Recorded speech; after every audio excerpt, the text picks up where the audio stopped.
The 15th of October, 1953, South Australia. Early in the morning, there was a sound like distant thunder. Two loud bangs that really moved and rumbled through the earth. 5 hours later, a black mist rolled in. And it was moving silently between the sand dunes and between the trees and the bushes. The Yunkinyarra people had lived on these lands for at least 30,000 years. In all that time, they'd never seen something like this. This black smoke that was heavy and oily and came with such toxic smell. The British were testing nuclear bombs in this remote corner of Australia. They'd detonated an atomic device called Totem 1, but they hadn't expected it to produce this effect. The mushroom cloud unfurled thousands of metres upwards. Then it rolled over the land, all the way to the Aboriginal camp. And then all of a sudden this black, smoky, sort of misty, oily and very smelly substance was falling. The black mist blotted out the sun and rained filth down upon the people. Some said it smelled like a dead kangaroo. Others said it gave you multiple shadows. It was just chaos within the camp. People were experiencing vomiting and diarrhoea and sore eyes. One young girl in the camp that morning was Eileen Kampakuta Brown. She witnessed the suffering, and one day she would have the chance to fight back. For BBC Radio 4, this is History's Heroes. People with purpose, brave ideas, and the courage to stand alone.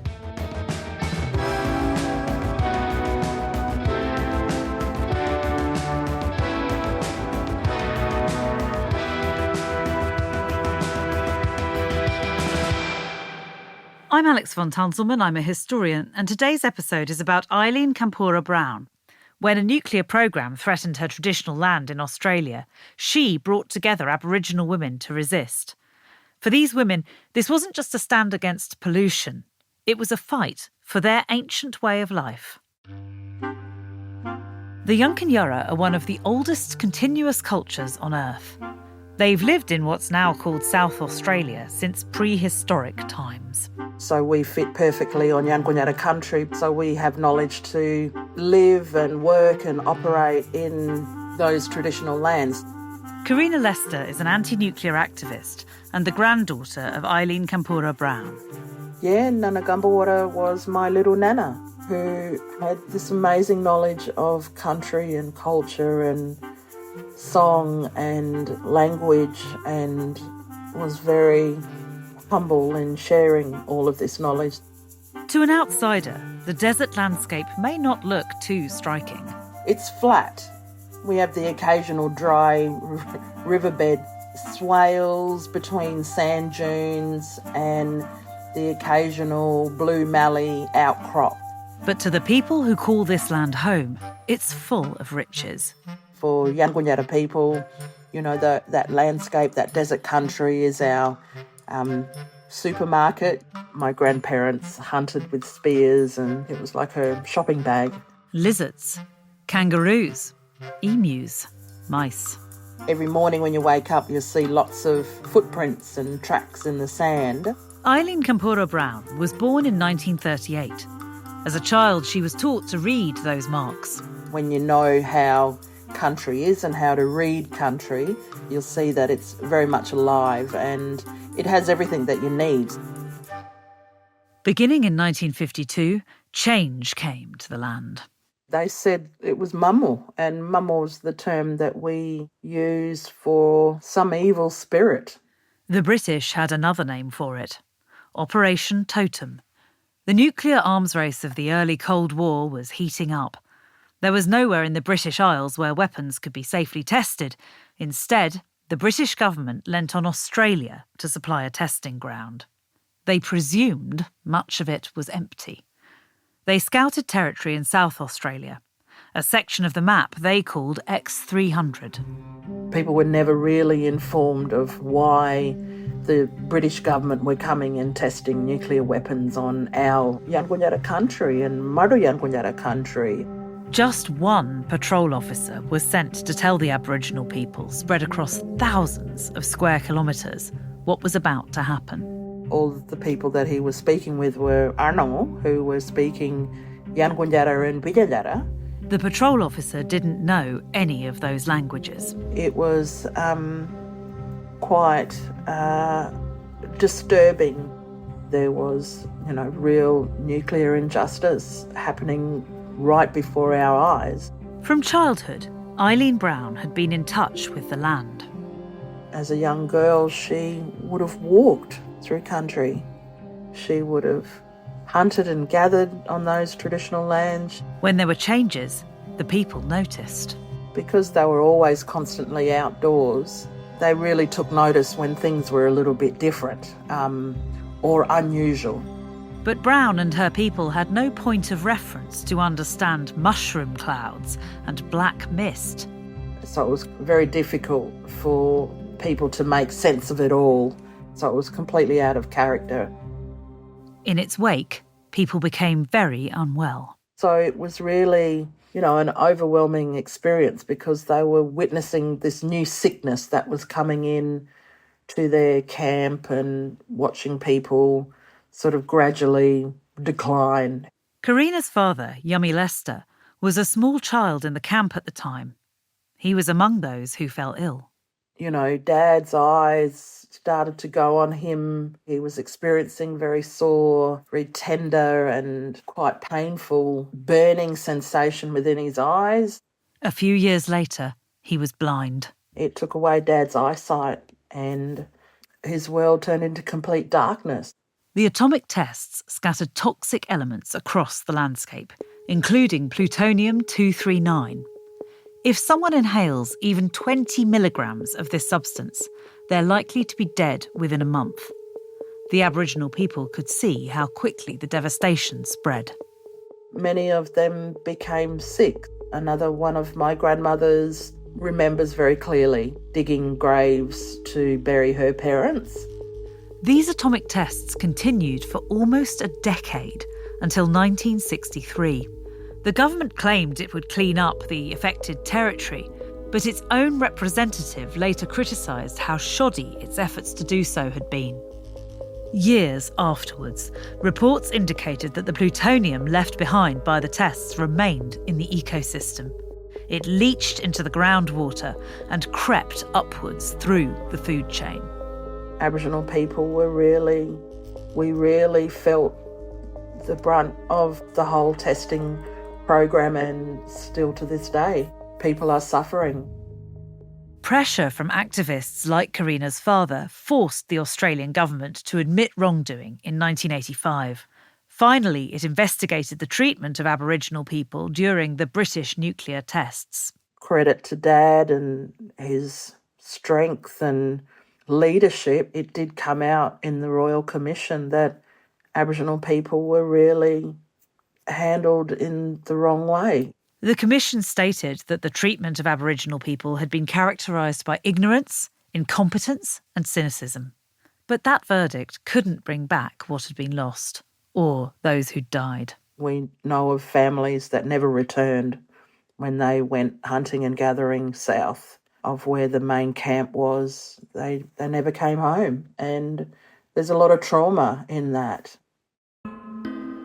As a young woman, Eileen Brown went to work for white cattle ranchers. Washing floors and dishes and clothes and doing all those domestic chores. But she never forgot the lessons of her elders.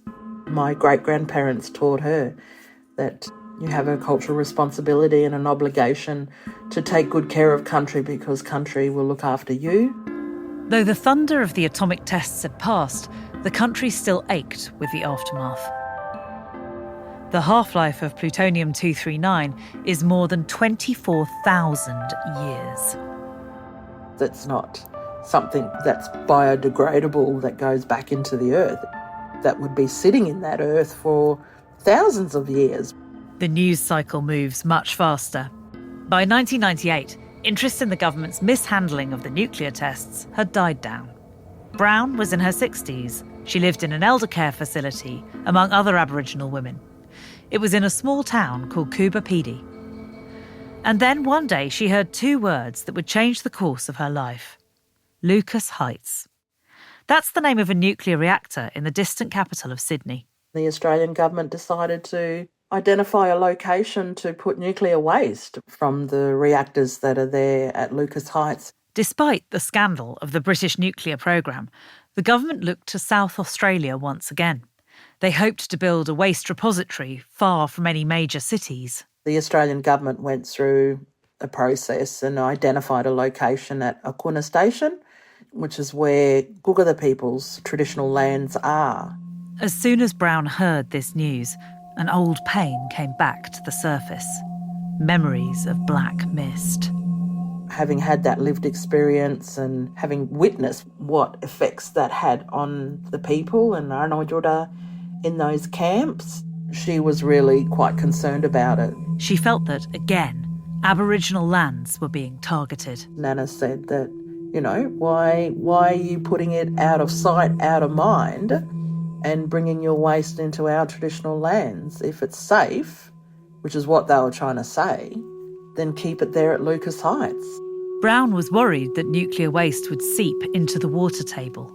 We come from really dry desert country as well, so water is a life source for us, and we need to take those responsibilities really seriously on how we manage our waters, and so that was one of the concerns. The proposed location of the dump also threatened sacred sites.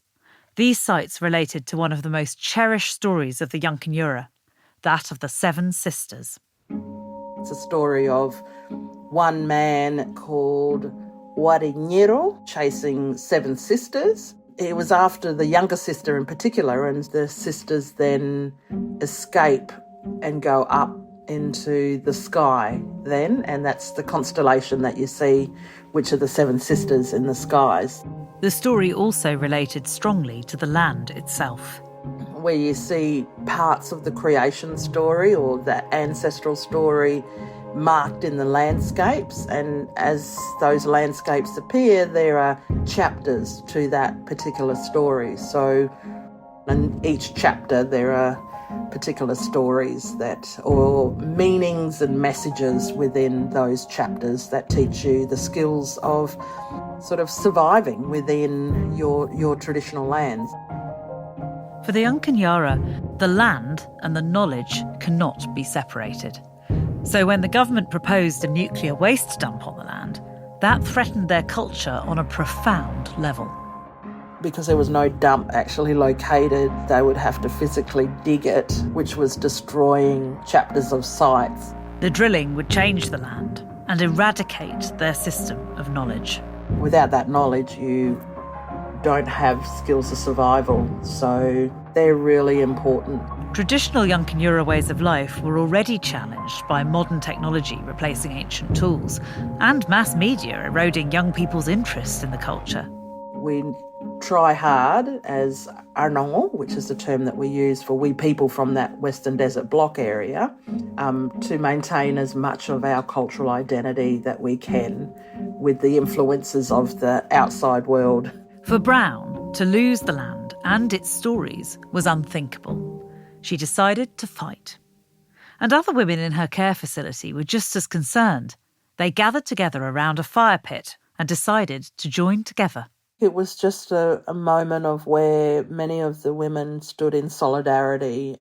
Ivy McKinty Stewart, Eileen Ankari Crombie, Eileen Wani Wingfield, Lucy Kampakuta Wilton, Pinkai Upija, Emily Munyunka Austin, Angelina Wonga, Peggy Jingala Cullinan, Diane Edwards. There was, Yankunyara women, there were Bijanjara women, there were Gugada women, Adyamatna women came on board. Like Brown, many of these women were survivors of the nuclear tests.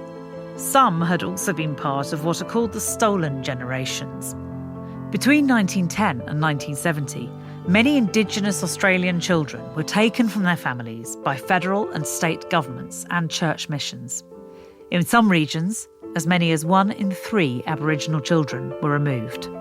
In 1997, an inquiry into this policy described it as genocide.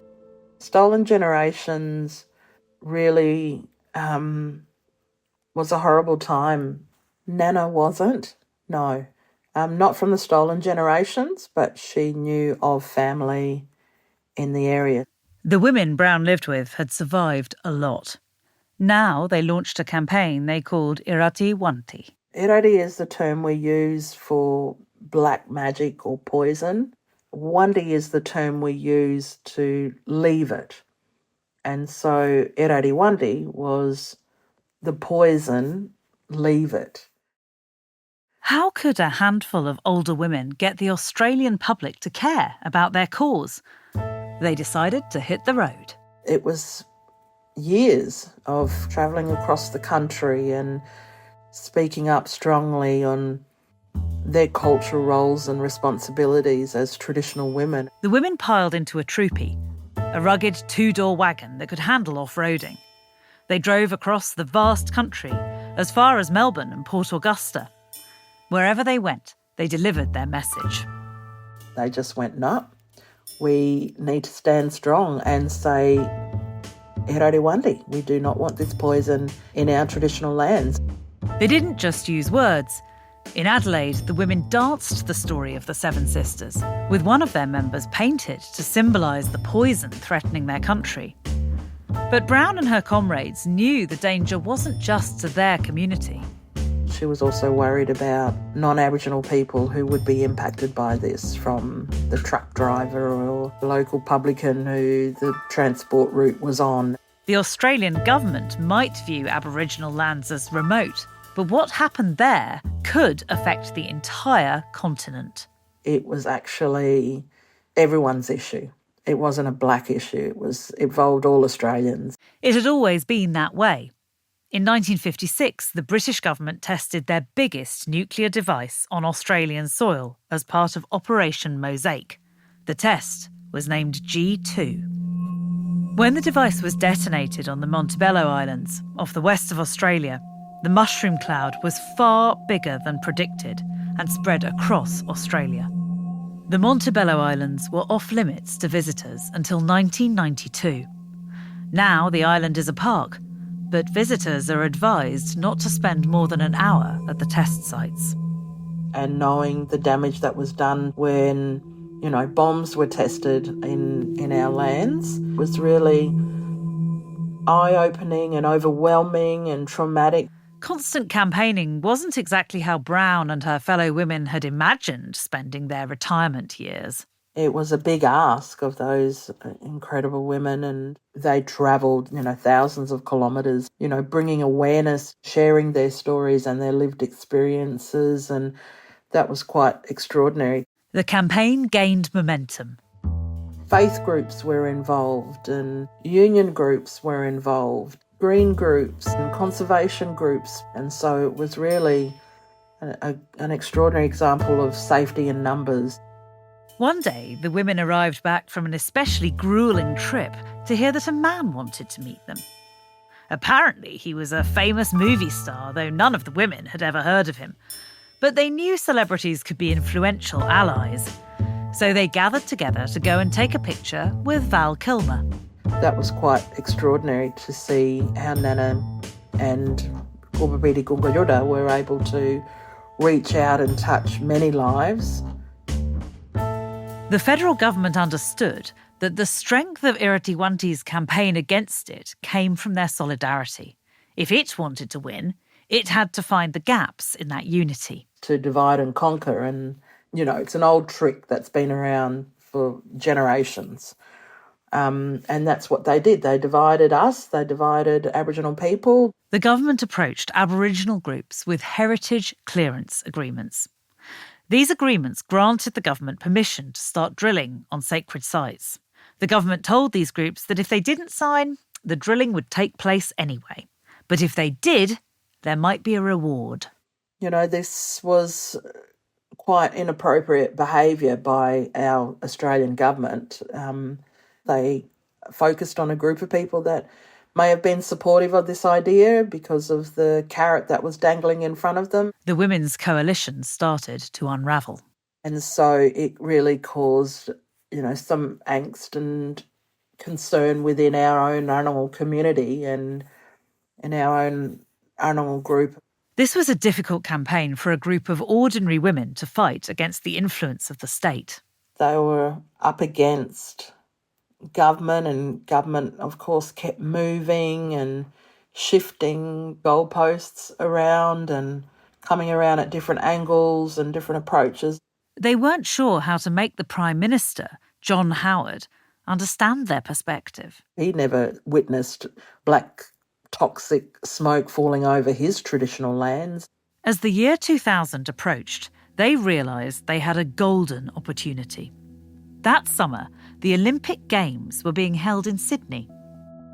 The government spent a lot of money to cover the costs of the Olympics. There were protests against this. Brown and her comrades knew they had to be there. It was more about showcasing culture, traditional song and dance, and to really be proud and hold and play your role in keeping this old, continuous, living culture alive. At the opening ceremony in Sydney, the Aboriginal athlete Cathy Freeman lit the Olympic flame. She later won a gold medal in the 400-metre race. After a troubled century, the Australian government was anxious to show the world that it had repaired relations with Aboriginal citizens. And now here were the women of Irati-Wanti, ready to test just how serious that commitment was. Why not take it to the world to show the world that we take looking after country and caring for country strong, and that it's a serious obligation that we have. At 5 o'clock one morning, the women boarded a private ferry in Sydney Harbour. They filled the boat with eucalyptus branches and lit a small fire to ceremonially cleanse the waters. The smoke poured out over the harbour. Soon the women were being tailed by 2 state tugboats and 3 state helicopters. But Irati-Wanti had delivered its message. We're here and you actually need to deal with us in a culturally appropriate and, respectful manner, not split us and divide us or bully us and back us into corners. We exist and we are humans like you are. Following this striking demonstration, the South Australian public were overwhelmingly opposed to the government's proposal to build a nuclear waste dump on Aboriginal land. Still, though, the government hoped to turn the tide. It launched a campaign to counter the message of Irati-Wanti. And of course that was really exhausting for the elderly. Had great knowledge of their cultural ways, but really struggled in understanding this white man's way. If they were to win, they needed help. It was always going to be a challenge if it was just going to be Aboriginal people. We needed to, really build allied relationships. The women turned to groups outside their communities, groups more familiar with fighting through legislation. They worked really closely with the green groups that came on board, and they really lent on them to guide them through how to protect our traditional lands. Brown and her comrades knew they couldn't win without political support. It was sort of done in a very Western way. It wasn't done in a cultural way. It was they got the support to understand this and then work within this Western system as well, which was quite, powerful. By 2004, the women had been fighting for 6 years. They'd travelled thousands of miles. They'd marched, sung, danced, and told their life stories. They'd even learnt environmental law. I think the whole campaign was exhausting for them. At long last, their message was breaking through. They gained the support of state politicians, including the Premier of South Australia, Mike Rann. And he was certainly an ally to those amazing women, and it was really important for the women to feel that support. It was a turning point. Suddenly, politicians were tabling legislation to protect these lands. At the state level, there was work around creating legislation to make sure that nothing nuclear was ever to enter into any areas of our state of South Australia. The South Australia Prohibitions Act passed into law on the 14th of July 2004. They really wanted to send a strong message and put something solid in place. As soon as the legislation was passed, Mike Rann went straight to Coober Pedy. He was there to deliver the news. They had celebrations at the aged care facility in Coober Pedy. It was beautiful. In recognition of her years of activism, Eileen Kampakuta Brown, along with one of her comrades, Eileen Wingfield, were awarded the Goldman Environmental Prize. This prestigious award is sometimes called the Green Nobel Prize. It's awarded once a year to activists who demonstrate the highest levels of dedication to an environmental cause. And it was wonderful to celebrate their years of activism and their leadership in protecting our state of South Australia. The women accepted the prize as representatives of their comrades, their allies, their ancestors, and their communities. In times of need, we can reach out to our own mob in our state of South Australia and know that that support is there. Eileen Kampakuta Brown died in 2012. Though her campaign was successful, her people still face many challenges. You know, the future's not looking bright at all. The future is really looking like another struggle for us to fight for our state of South Australia again. The threat of nuclear waste continues to worry Karina Lester and many other Aboriginal activists. In 2021, Australia announced it would acquire nuclear-powered submarines. It pledged to deal with the nuclear waste produced. There are concerns that this will mean Indigenous Australians need to defend their sacred lands yet again. In my family, it's been 3-4 generations of constantly having to battle and campaign, and it just does overwhelm us. Yunkanura culture has survived for tens of thousands of years. Karina hopes it'll keep going into the future. I feel really proud to be a granddaughter to Mrs. Brown because her leadership impacted me and given me responsibility to continue her legacy, to really be proud and hold and play your role in keeping this old, continuous living culture alive for the next generation.